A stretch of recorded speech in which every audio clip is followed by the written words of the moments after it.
ህወሓት ወዴት? ንመብዛሕትኦም ተጋሩ እምነቶም ዝገልጽሉ ኣብ ማርያም ጽዮን ፊት ኮይና ኢና ንዘራርብ ዘር የጠቅላይ ሚኒስትሩ የቀደመ ማስጠንቀቂያ። አንድ መልእክት ማስተላለፍ እንፈልገው የሃይማኖት አባቶች የሁሉም እምነት አባቶች እዚህ ተወካዮች አላችሁ።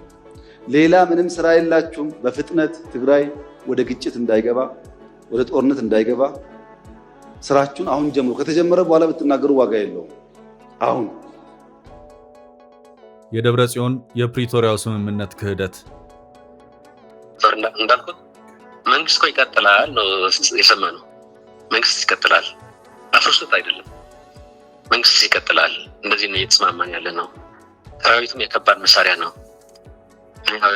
ቀላል መሳሪያ የሚለው አልነበረም ሲነገረን የነበረው እና በቃ ከእጅ መስጠት ውጪ ሁሉንም አድርጎ የሚል እንደዚህ አይነት ተልዕኮ አልተሰጠም። እንደዚህ አይነት ኃላፊነት ለዚህ ነው እዚህ ተጋሪ ነበርከው። እንደዚህ አይነት ማንዴት አልሰጠንም። እኛማ ሁሉም ማንዴት አለን አሉ። እንደዚህ አይነት ማንዴት የለም። ተኩስ ማቆምና መንግስት ማፍረስ ጠላላት ማስፈታት አብሮ እኮ ሊሄድ የሚችል በተደጋጋሚ ገንብቶ በማስረከብ በደንበኞቹ የተመሰከረለት ዳኮርድ ሪል ስቴት አሁን ደግሞ በመሃል አዲስ አበባ ጀሞ አንድ የሚገኘው ሳይት ላይ ግንባታ ሂደታቸው 40% የደረሱ በአንድ ዓመት ብቻ የሚረከቧቸውን አፓርትመንቶች ከ70/30 የባንክ ብድር ጋር አቀረበላችሁ። ባለ 1 መኝታ 80 ካሬ፣ ባለ 2 መኝታ 110 እና 118 ካሬ ከ623200 ብር ቅድመ ክፍያ ጀምሮ እስከ 1 ሚሊዮን ብር ከሚደርስ ልዩ ቅናሽ ጋር ይዞላችሁ ቀርቧል። ለበለጠ መረጃ 0911 057674 ወይም 0926930578 ይደውሉ። ዳኮርድ በልዩነት የተገነባ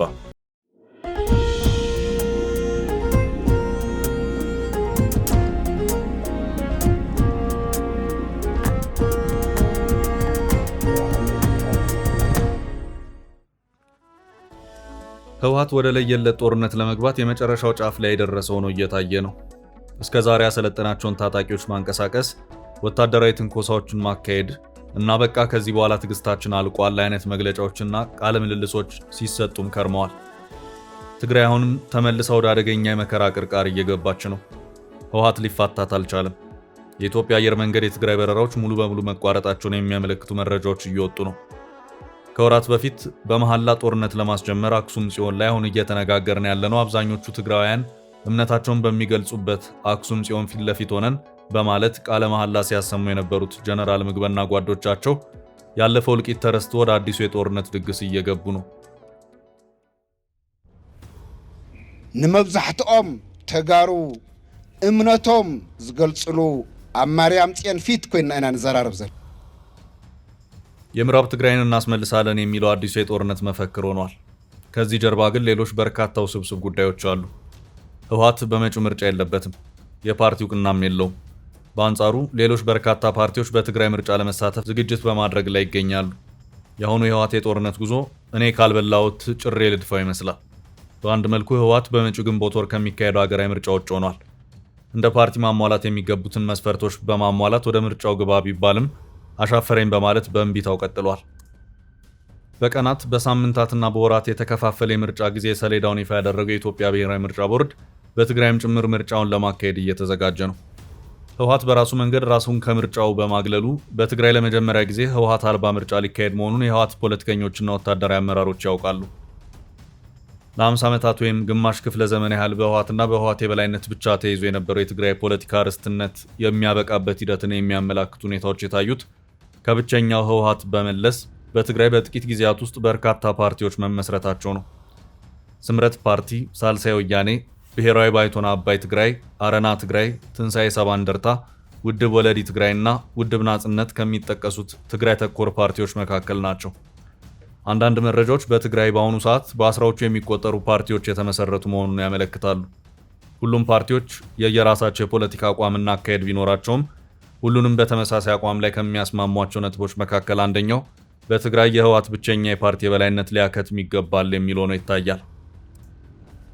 ከዚህ አንጻር የህወሓት አመራሮች አሁን ያለውን ተጨባጭ ሁኔታ በሚገባ በመረዳት በትግራይ ካሉት በርካታ ፓርቲዎች መካከል ራሳቸውን እንደ አንዱ አድርገው ከመቁጠር ይልቅ ዛሬም በቀደመው አስተሳሰብ ራሳቸውን እንደ ብቸኛ የትግራይ ወኪልና ተቆርቋሪ አካል አድርገው የሚቆጥሩበት ሁኔታ ይታያል። በዚህ አስተሳሰብ ውስጥ ከቀጠሉበት ሁኔታ ግን መጪው ምርጫ እየተቃረበ መሄዱ ከኛ ውጭ የትግራይ ፖለቲካ ለማንም መሆን የለበትም በሚለው እሳቢያቸው መሰረት እንደቀደመው ጊዜ ትግራይን ከሀገር አቀፉ ምርጫ ውጭ ለማድረግ ያሰቡ ይመስላል። ይህ ሊሆን የሚችለው ደግሞ ልክ የዛሬ 5 ዓመት እንደነበረው በምርጫው ዋዜማ በትግራይ ፖለቲካ ውጥረት ሲነግስ ከዚያም ክልሉ ወደ ዳግም ጦርነት ሲገባ ነው። ህወሓት በስድስተኛው ሀገራዊ ምርጫ ትግራይ እንዳትሳተፍ ያደረገ መሆኑ የሚታወስ ነው። በኢትዮጵያ ህገ መንግስት መሰረት ሀገር አቀፍ ምርጫን የማካሄድ ስልጣን የተሰጠው ብቸኛ አካል የኢትዮጵያ ብሔራዊ ምርጫ ቦርድ ብቻ ነው። ሁልጊዜም በህገ መንግስቱ የሚምለውና የሚገዘተው ህወሓት ግን በጊዜው በትግራይ ምርጫን ያካሄደው የራሱ ክልላዊ ኮሚሽንን በማቋቋም ነበር። በዚሁ መሰረትም ህወሓት ሙሉ የትግራይን ምክር ቤት አሸነፈ ተባለ። ከዚያም በምክር ቤቱ ይሁንታ ደብረጽዮን የክልሉ ፕሬዝዳንት ሆነው መመረጣቸው ተነገረ። በጊዜው የፌዴራል መንግስቱ በአንጻሩ ምርጫው ህገ ወጥና ይህ ህገ መንግስታዊ ነው፣ ተቀባይነትም የለውም ሲል አስታወቀ። የበጀት መቆም ወደ ጦርነት የሚያመረው የቃላት ልውጦችም እየተጠናከሩ የሄዱት የጊዜውን የህወሓት የትግራይ ክልልን ምርጫ ተከትሎ ነው። ከዚያም የ2 ዓመታቱ ጦርነት ፈንድቶ በትግራይም በመላ አገሪቱም ከባድ ጉዳትን አስከተለ። ከ2 ዓመታቱ ጦርነት በኋላ ወደ ፕሪቶሪያ ስምምነት ሲካሄድ በነበረው ድርድር የፌዴራሉ መንግስት አንድ የመደራደሪያ ሀሳብን ይዞ ሄደ። የፌዴራሉ መንግስት ወደ ፕሪቶሪያ ይዟቸው ከሄዳቸው የመደራደሪያ ነጥቦች መካከል አንደኛው በህገወጥ መንገድ የተካሄደው ምርጫና በዚሁ ምርጫ መሰረት የተቋቋመ የክልሉ መንግስት መፍረስ አለበት የሚል ነበር። በምትኩም እስከ ቀጣዩ ምርጫ ድረስም ትግራይ በፌዴራል መንግስቱ ይሁንታ በሚቋቋም ጊዜያዊ አስተዳደር መተዳደር አለባት የሚል ነበር። በዚሁ መሰረትም ይህ የስምምነት ሰነድ ሲፈረም በእነ ደብረጽዮን የተመሰረተ የትግራይ መንግስት መፍረሱ እርግጥ ሆነ።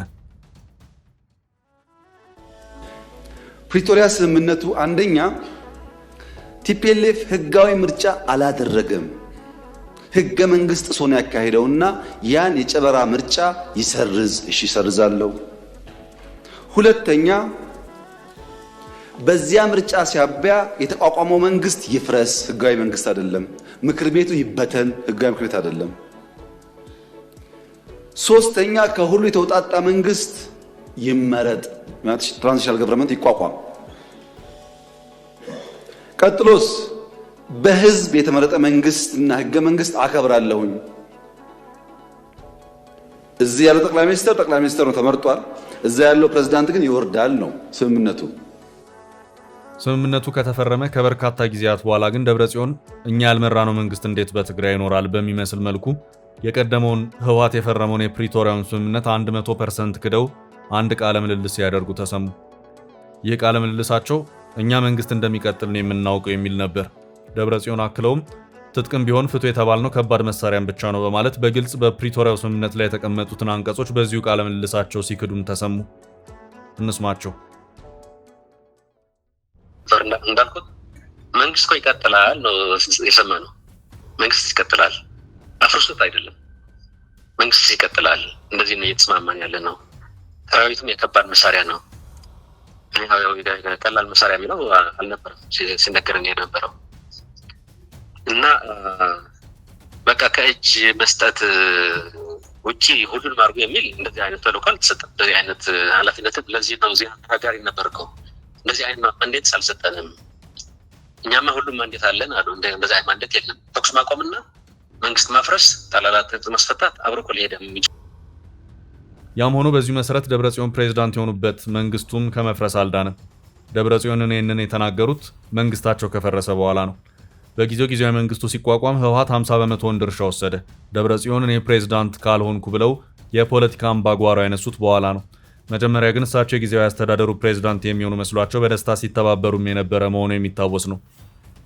በእርግጥም እንደተባለው የጊዜያዊ አስተዳደሩን ፕሬዝዳንት ደብረጽዮን ሆነው ተመረጡ። የጊዜያዊ አስተዳደሩ መመረጥ በጠቅላይ ሚኒስትሩ መጽደቅ ስለነበረበት ጉዳዩ ወደ አዲስ አበባ ሲላክ ተቀባይነትን አጣ። በምትኩ አቶ ጌታቸው ረዳ የጊዜያዊ አስተዳደሩ ፕሬዝዳንት ሆኑ። እዚህ ነጥብ ላይ ደብረጽዮን፣ ሞንጆሪኖ እና ሌሎችም የህወሓት ሰዎች ፍሬን ይዘው ጥርስ ነከሱ። በጊዜው ችግር የለውም በሚመስል መልኩ የአቶ ጌታቸው ተባባሪ ሆነው ቢታዩም ውስጡን ግን ጉዳዩን ከጊዜያዊ አስተዳደሩ ወደ ፓርቲው የመሳብ ሁኔታዎች ታዩ።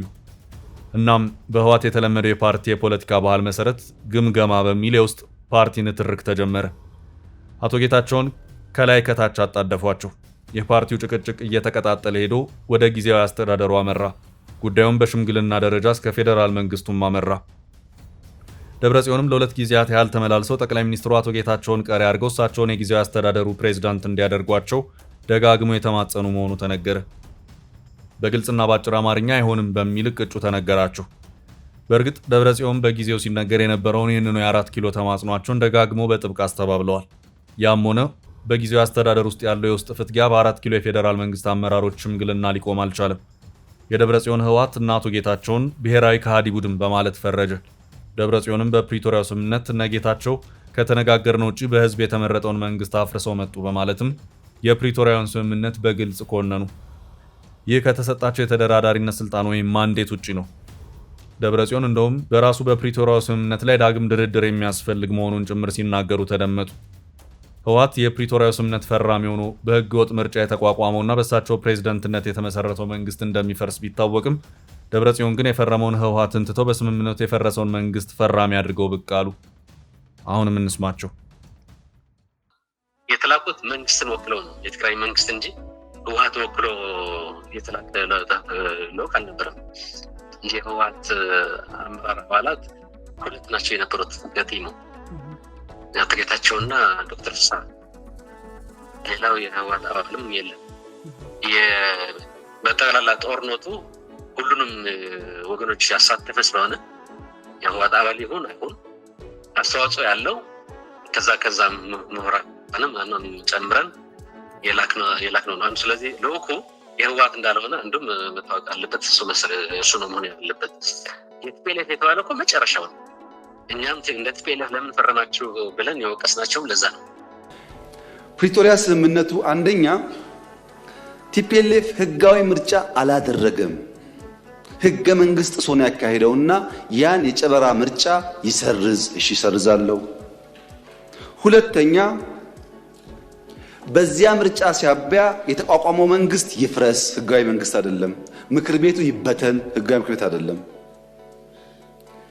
ሶስተኛ ከሁሉ የተውጣጣ መንግስት ይመረጥ፣ ማለት ትራንዚሽናል ገቨርንመንት ይቋቋም። ቀጥሎስ በህዝብ የተመረጠ መንግስት እና ህገ መንግስት አከብራለሁኝ። እዚህ ያለው ጠቅላይ ሚኒስትር ነው ተመርጧል። እዛ ያለው ፕሬዝዳንት ግን ይወርዳል ነው ስምምነቱ። በዚሁ መሰረትም እነ ደብረጽዮን በፕሪቶሪያው ስምምነት ላይ ዳግም መደራደር አለብን ሲሉም ተሰሙ። የደብረጽዮን ስልጣን እስከ ተነቀነቀበት ዕለት ድረስ ግን ደብረጽዮንና ጓዶቻቸው ፕሪቶሪያ ወይ ሞት ሲባል ነበር። በዚህ መሃል ግን ከፕሪቶሪያ ስምምነት ውጪ ከወጣንና በፕሪቶሪያው ስምምነት ላይ ወደ ድርድር ንግባ ከተባለ ነገር ይበላሻል የሚሉ አንዳንድ የትግራይ ፖለቲከኞች ድምጽ ጎልቶ መሰማት ጀመረ። በእርግጥ የፕሪቶሪያው ስምምነት ዝግ አይደለም።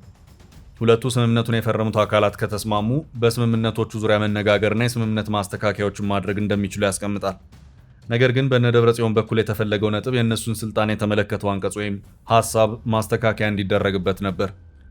በዚህ ዙሪያ እነ ደብረጽዮን ጠንከር አድርገው ቢገፉበትም በፌዴራል መንግስቱ በኩል እሺም እምቢም ሳይባል ነገሮች በዚያው ታለፉ።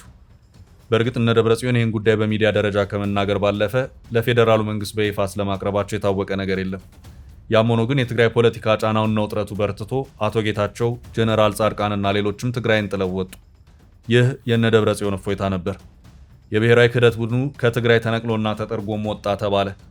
በአቶ ጌታቸው ረዳ በሚመራው የትግራይ ጊዜያዊ አስተዳደር ላይ ከማህተም ነጠቃዎች ጀምሮ እስከ መዋቅር ወረራዎች ሲያደርግ የነበረው የህወሓት ኃይልም ሙሉ የክልሉን መንግስታዊ መዋቅር ተቆጣጠረ።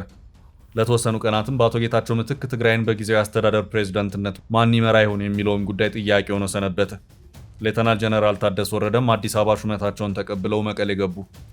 የህወሓት ሰዎችም ጀነራል ታደሰ የትግራይ ጊዜያዊ አስተዳደር ፕሬዝዳንት ሆነው በመሾማቸው ደስ ብሎናል፣ አብረናቸውም እንሰራለን ሲሉ አስታወቁ። በዚህ መሃል ግን በትግራይ ሁለት ነገሮች ጎልቶ መታየት ጀመሩ። እነዚህም ሰፋና ተከታታይነት ያላቸው ወታደራዊ ስልጠናዎችና ከኤርትራ መንግስት ጋር ተጀመረ የተባለውና ጽምዶ በመባል የሚጠራው ግንኙነት ነው። ጀነራል ታደሰ መጋቢት 30 ቀን 2017 ዓ.ም በይፋ የቀደመውን የጊዜያዊ አስተዳደር ፕሬዝዳንት አቶ ጌታቸው ረዳን በመተካት ሹመታቸውን ከ4 ኪሎ ተቀብለው ወደ መቀሌ ሲመለሱ እንዲፈርሙ የተደረገ አንድ የቃል ኪዳን ሰነድ ነበር። ይህ ሰነድ የትግራይ ክልል አካታች ጊዜያዊ አስተዳደር የተልዕኮ አፈጻጸም የቃል ኪዳን ሰነድ በሚል የተሰየመ አንድ ገጽ ሰነድ ነበር። መንግስታዊና ህጋዊ ስርዓት፣ ከሀገር ሉዓላዊነትና ከፕሪቶሪያ ስምምነት ያፈነገጡ ግንኙነቶችና እንቅስቃሴዎች እንዲቆሙ ማድረግ የሚለው አንደኛው የዚሁ ቃል ኪዳን ሰነድ አንቀጽ ነው። ይህም ቀደም ብሎ ከኤርትራ መንግስት ጋር እየተደረገ ነው በሚል የሚነገረውን ጥርጣሬ ታሳቢ ያደረገ አንቀጽ ይመስላል። ነገር ግን ታደሰ ወረደ ስልጣኑን በይፋ ከተረከቡም በኋላ ቢሆን ህዝብ ለህዝብ በሚል ግንኙነት በርካታ የትግራይ ተወላጆች ወደ ኤርትራ ተሻግረው የተለያዩ ዝግጅቶችን የሚያደርጉበት ሁኔታ ይታይ ነበር። ከዚያ ቀደም ብሎም መሰረቱን ፈረንሳይ ያደረገው አፍሪካ ኢንተለጀንስ የህወሓት የፖለቲካና ወታደራዊ አመራሮች ከኤርትራ መንግስት ባለስልጣናት ጋር የውስጥ ለውስጥ ግንኙነትን ጀምረዋል በሚል አንድ መረጃ ያስነበበበት ሁኔታም የነበረ መሆኑ የሚታወስ ነው። አንዳንዶች የአሁኑ የህወሓት የጦርነት ሩጫ ኤርትራን መንግስት በመተማመን የሚደረግ ነው እያሉም ይገኛሉ።